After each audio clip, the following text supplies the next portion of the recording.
Welcome to Turn the Page, the official podcast of the Syosset Public Library.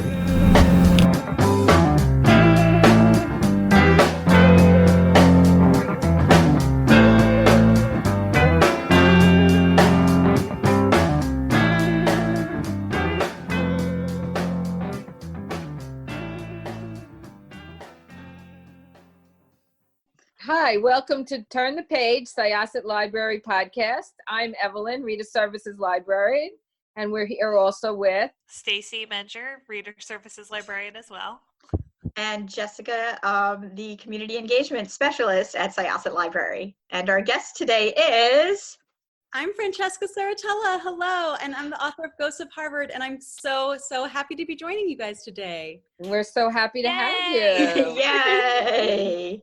So Francesca, this is your debut novel, Ghosts of Harvard. It comes out Tuesday, May 5th. I just finished it. It's a nice, big, long, juicy book. I really enjoyed it. Good. I'm so happy to hear that. Right. So I have the arc here.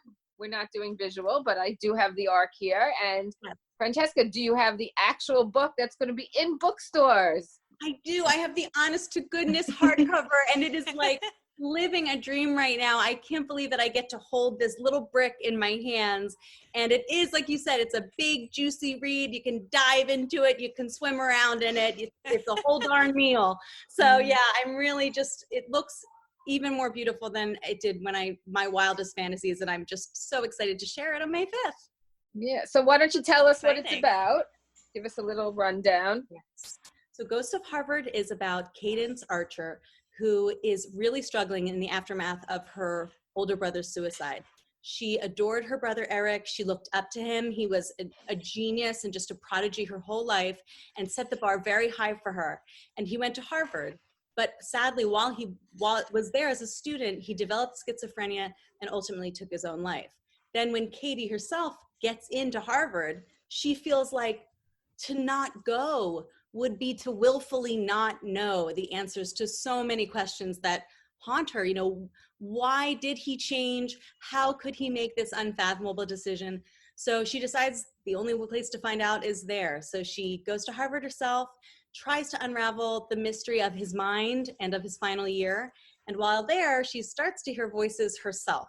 And then the new question is, am I sick like my brother? Could I share this genetic predisposition to schizophrenia, or are these voices something else? And she begins to believe that they're ghosts, and that has to decide if she listens to them, will they lead her to that one voice she craves most, her brother's, and those answers she desperately needs, or will they lead to her own self-destruction? So it's a family. Page turner. It is, yes. Sounds like, I mean, that's quite a pitch right there. It's really good. Just quit when I'm ahead, but yes. I don't want to give anything away because I know all the secrets and all the twists and turns. Right. But you know what? You can brag. You went to Harvard. I did. So my question is, did you have to do a lot more research about all the ins and outs of Harvard? Did you know about all those secret little places? And I mean, you made Harvard so real and so great. I mean, I was there once, but I was only on the campus. I didn't go into any buildings or anything else. But did you know, like, all that stuff? I mean, was that something that as a student they all spoke about? And I absolutely did not know all of that stuff. But I will say that Harvard is a character the first day you set foot on it. So it was always, it's a bewildering place. I mean, the biggest misconception is that Harvard students think that they have anything to brag about. We don't walk around with our chest puffed out. If anything, it is a place where you feel profoundly insecure because it is just so weighed down by this incredible legacy of history. You know, it was founded in 1636, and it is very much obsessed with its history. So at a surface level, believe me, you don't need to do too much research because the school itself foists that on you from the minute you arrive. And it's like, how do I possibly live up to that history? How can I fit in on that timeline? But then you also have this future pressure of, you know, that you were incredibly lucky to get in. It wasn't just merit. There is something like the acceptance rate these days is below 5% of applicants are accepted. That means you beat out thousands of students who were equally as qualified. And then the question is, how are you going to make good on that golden ticket? How are you going to prove that you were worth it, that you don't waste it, that you don't blow it? This is this, lottery ticket of privilege and education, and you think you're good at computer coding? Are you the next Mark Zuckerberg? And it's daunting. So to me, even when I was there, I knew it was a place where time kind of folds in on you, and that pressure of the past and the future really cramps you. But there were so many nooks and crannies of research that I did get to enjoy for the specific details in the book. Yeah, it was wonderful. Now, do you believe in ghosts? Funny. I think in a way, I believe in them more now after writing the book, because I think I've always been fascinated by ghosts, but I'm a skeptic. So it's like, I used to love those shows that would be, Me too. I love still that. watch That's the shows like best that. answer. I consider myself an open-minded skeptic. Right. So I'm always I feel the same way. Right, Absolutely. convince me, and there used to be those shows that would be like ghost investigators or hunters, or the ones where they would even I watched this incredible show, I still remember, I was probably 13 when I watched it, that was like debunking ghost ships. And it was talking about the reflection of the moonlight and the ocean, and the way that you could essentially create a visual hologram of a ship. And maybe that's where ghost ships came from. And in a way, I got to really enjoy that intersection of science and spirituality in this book, because I give my own sort of spooky physics explanation of these. A lot of physics. Yeah, because really what I learned in my research, I had a hunch that it would be interesting to play with, the psychological version of ghosts, the things that haunt us, literally or not. But then also I had a hunch that I'd read some really interesting stuff in physics by this incredible physicist named Lisa Randall, who wrote a book called Warped Passages and Knocking on Heaven's Door, about theoretical physics and the way that there are these dimensions, multiple dimensions, which we cannot perceive. And it's just accepted science. And the more that I looked into it, the more I realized that there is nothing you can imagine more wild or supernatural or paranormal than something that a theoretical physicist is taking very seriously right now. So there's a lot of stories throughout history. If you just kind of look up, things about pocket dimensions, and you could go down a wormhole and freak yourself out and be a skeptic about it, but it's certainly compelling to read. So I think that's awesome that you wove that into the narrative. Yeah. Oh, thank you. Yeah, I think if you're a true blue ghost lover and ghost believer, you'll enjoy this book and feel validated by it. And if you are pure science rationality, you'll also still enjoy it, because it gives a little for both. You had to do a lot of physics research, right? I did, but the character is not a physics expert. And no, her brother. And I knew that for the most part, neither are readers. So it's all translated through a layperson's understanding, misunderstanding the way that Katie takes certain physics theories. Katie is the main character, takes certain real physics theories, but clearly applies them in a more metaphoric way in the book. So nobody should be too intimidated on that front. But I did get to I have a friend who was a classmate who now became a math professor at Princeton, and he walked me around the Einstein Institute of Higher Learning, whatever the math graduate school thing is at Princeton. And it was just looking at the, blackboards was comical. I was like, where are the numbers? I mean, it just, for math, it's all letters. Me with any math. Right. It looked like the ravings of a madman, but it's apparently a math professor's office. Crazy. I'm just looking at the cover now. I mean, it's a podcast. Sorry, guys. You can't see the cover, but you could Google it. We'll have a picture of it up. We'll have a picture of it up. Have the episode up. And I want to also cover. I was just really going to mention really quickly, we have another special guest because we're recording this from home during the COVID-19 crisis. So if you hear one of our youngest, I'm like, can you hear him? Harrison. Sorry. So Stacy, like all of us, are working from home. With she has a little one, so that's where the baby sounds are coming from. Anyway, I love going back to Evelyn. The cover, I just love the cover. It looks so Ivy League. Let's put it that way. It's very eye-catching. Yeah. I'm thrilled you guys love it as much as I do. I was just blown away. The cover artist, his name is Greg Malika, and he was such an incredible collaborator. And it was just, I mean, this is the type of thing that, you know, every debut novelist just pinches herself. Like, I can't believe I get to work with this incredibly talented team, and they're lending all their passion and talents to it. But the wildest part was actually, you know, I worked on this novel for over 10 years before, you know, 'cause it takes a long time to, you know, give it the time it deserves, build the, you know, courage to even put yourself out there. It was a long, long road. But very early, I doodled the cover on, I'm a big drawer, a doodler. So I doodle on my Post-its. I'm always covered in Post-its in my desk. And I drew it and I just put it in a drawer. Like, that's a little, I was sheepish. Like, that's embarrassing that you imagined the cover. Maybe it will never even finish. Maybe you'll never even get it published.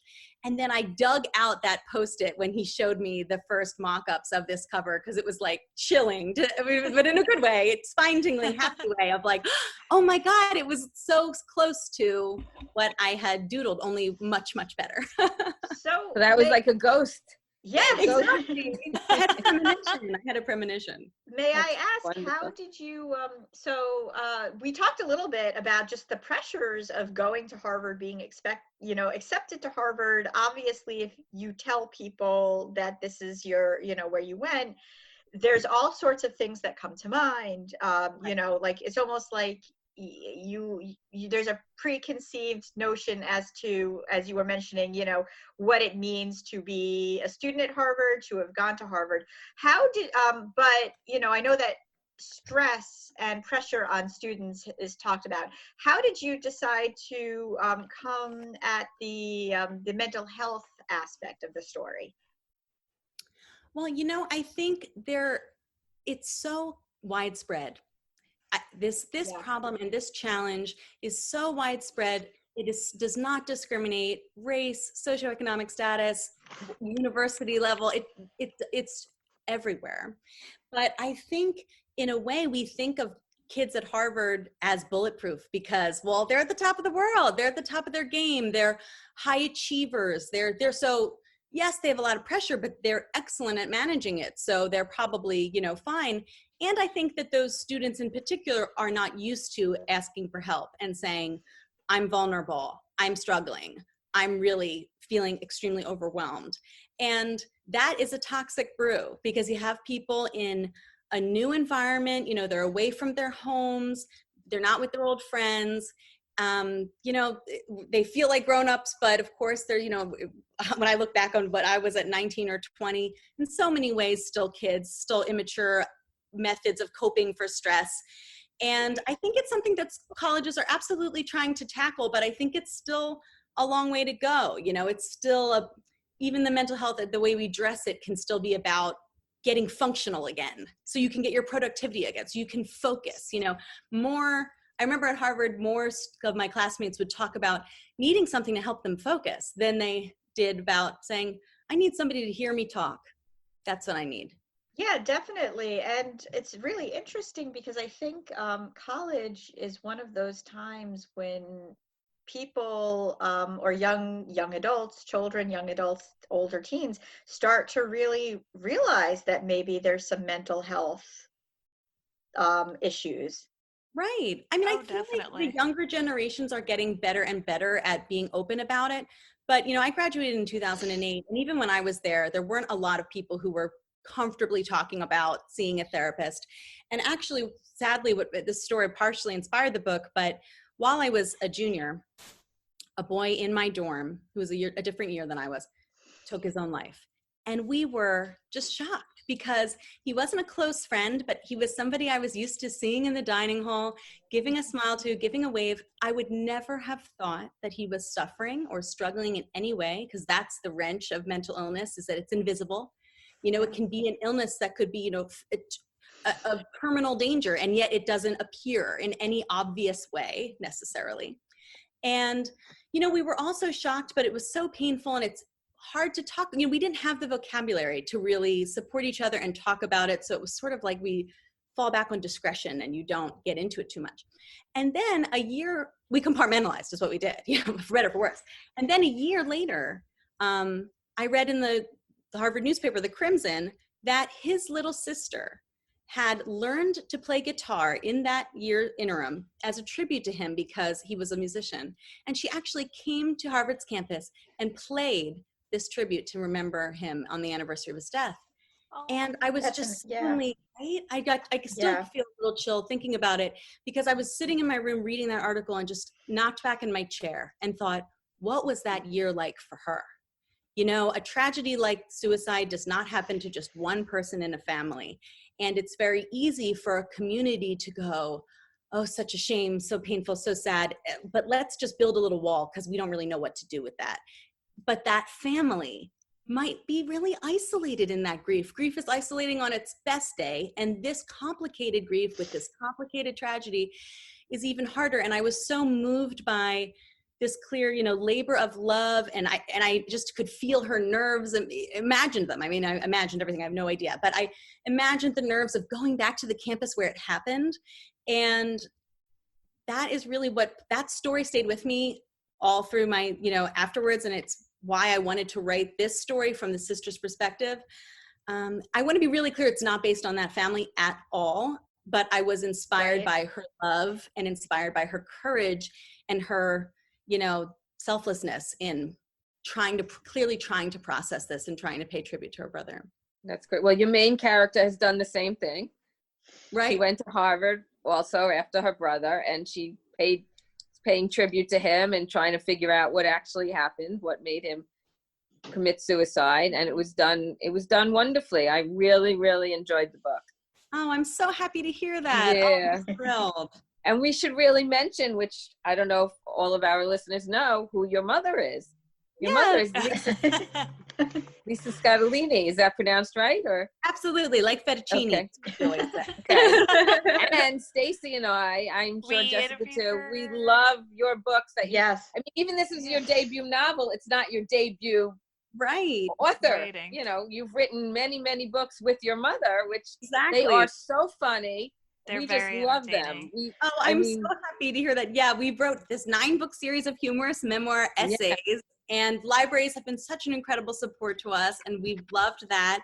And this novel is certainly a change in tone, but in so many ways, I think I'm always interested about family. I'm always interested about the way our family informs our identity and the way we are. And it's sort of like just two sides of the mask, the tragedy and the comedy, and you know, with doing them both, because of course I was working on this novel all along. So I was working on them both. The other stuff. Right. It feels like a sudden switch, but it wasn't sudden for me. But yeah. So Stacy and we read at nursing homes. So this is, I bring one of your books every single time I read it in a nursing home. I have to be a little careful. I have to take out some things. I can't put any of the sad things. Sorry about your grandmother and that type of stuff. I try not to read any of that, and some of the things your mother talks about, sometimes I can't mention that either. A little too spicy. A little too spicy, but otherwise they love hearing it. Yeah, they love seeing the photos that are occasionally in them of your dogs and animals. Oh yes. They're like, oh, and I'm like, yeah, look. Right. Yeah, we use them to sell books mercilessly. We put those dogs right out there. Well, I mean, why wouldn't you? I mean, my own children will never be as cute as those dogs.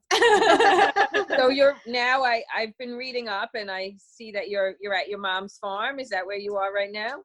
I am. Yes, I normally live in New York City, but you know, I live alone, and so does my mother. We have a very small family. This is Thanksgiving, is the two of us. So for this scary time, we thought it would be better to be together, and so we'd be able to, you know, help each other if anybody needed it. I had no idea that it was going to get as bad as it did in New York City. I brought about 1 week's worth of underwear, so I had a lot of laundry. But you know, I feel incredibly blessed that we're together, that we're healthy, that we're surrounded by these beautiful, you know, animals and nature. And tell us all about the menagerie that you have there. Oh, it is a menagerie. It's small. We're basically Joe Exotic, but with domesticated animals. Oh no! Yeah. Charging admission. Yes, our house currently has 5 dogs in it because I have my little dog Pip, They're all Cavalier King Charles Spaniels. So they're like a mini mafia of tiny little attitudes and rude personality. No, they're so cute, but they're naughty. So my mom has 4.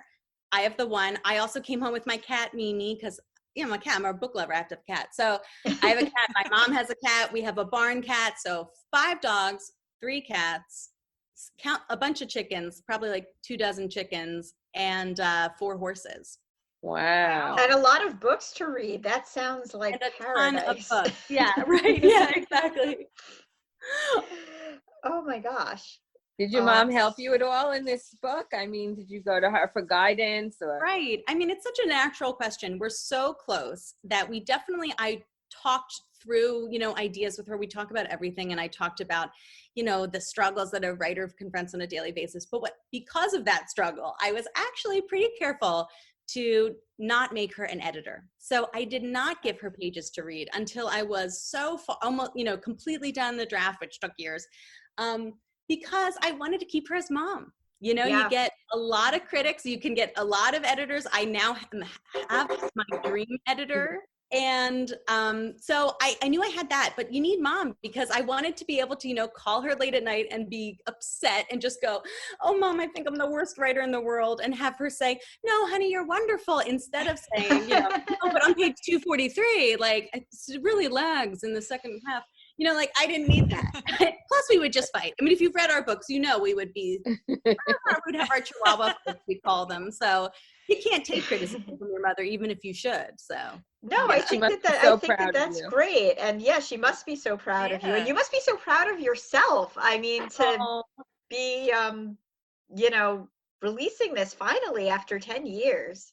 I just feel so grateful. I really do. It's overused as a word, but it's not as a feeling. And I am just so amazed now that people who I don't know are going to pick up this book and hopefully be entertained and moved and be connected to me. I'm an extrovert as authors go. I much more identify with the storyteller archetype than like the, writer in his hermit not wanting to explore the world. So it's painful to me that during this, pandemic, sadly, I can't go meet and hug and talk to and thank readers, but the internet's an incredible thing. These technologies are an incredible thing. And I'm just so humbled and touched that people are letting me into their lives and letting this story into their lives. That is the magic trick to me. And did you have a whole book tour planned? I mean, were you going all over? Yeah.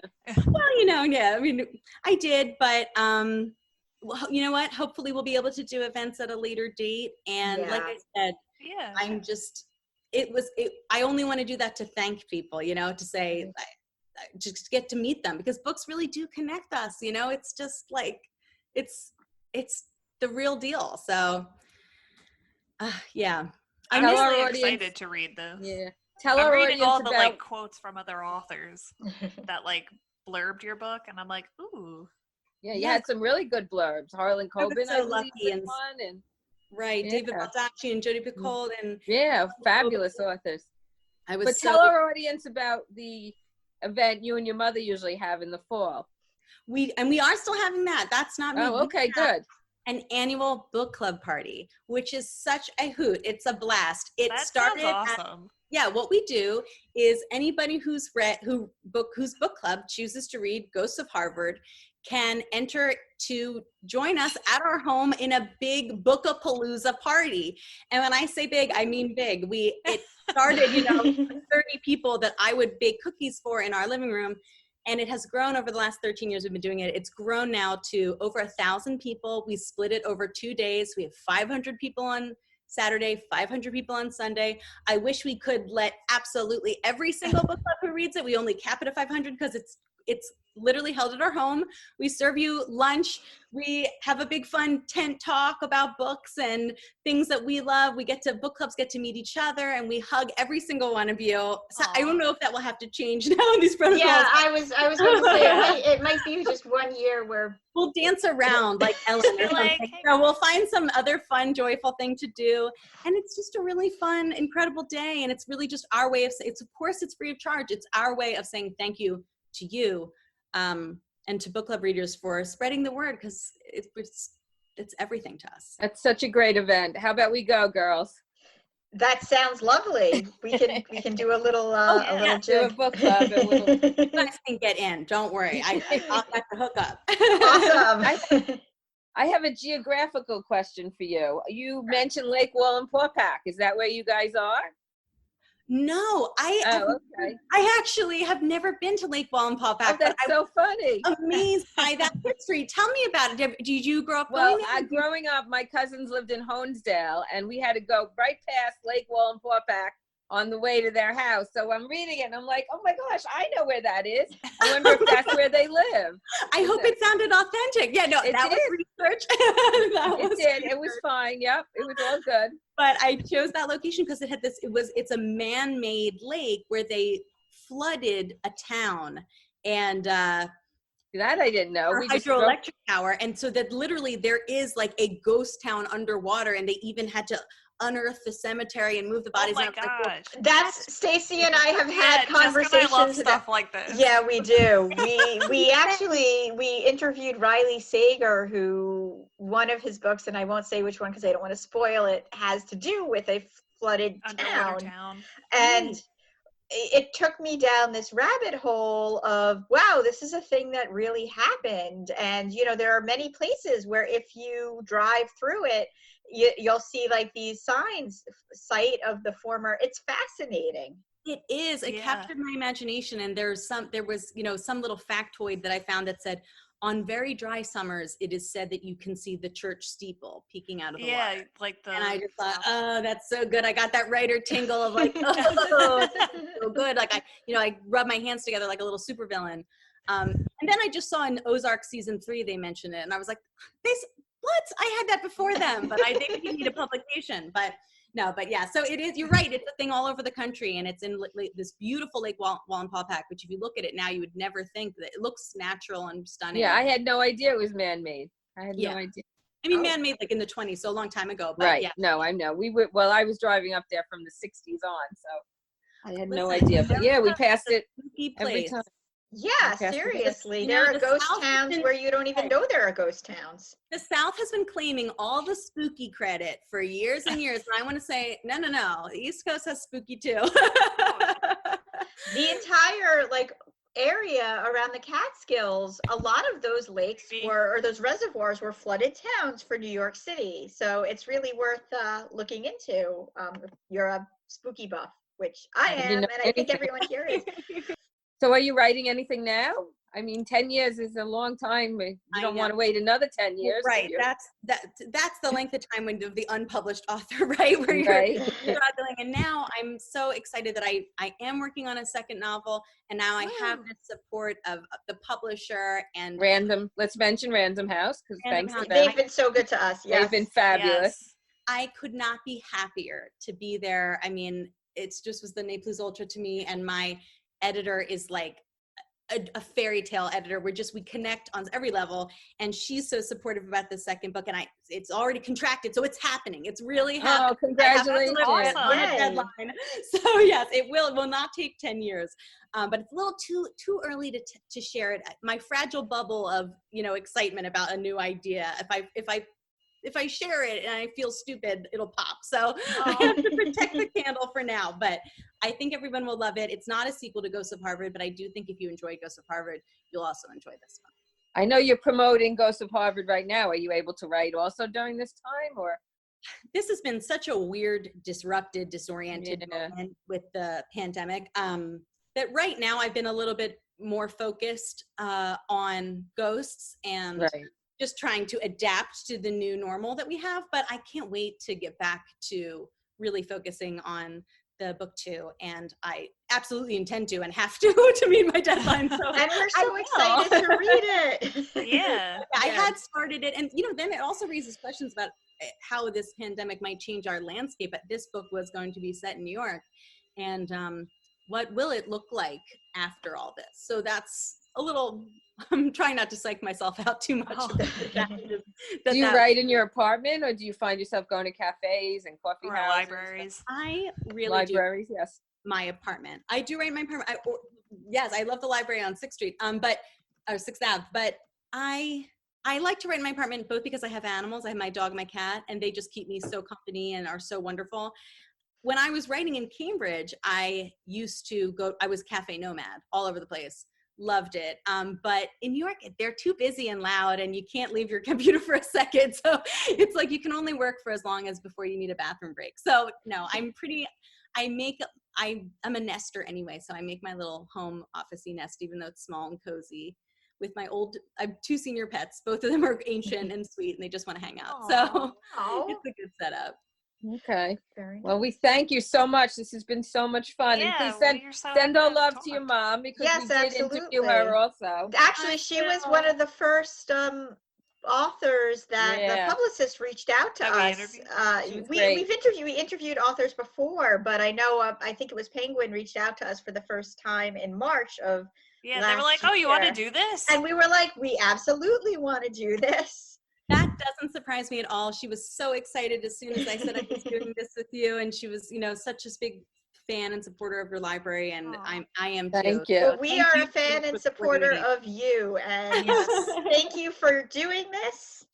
And if you'd like to come and speak to us, let us know. Once we open, always open things are back to normal. I can tell you right now, yes. The moment that we can, I would absolutely love to. Thank you so much. Okay. So the book is available May 5th.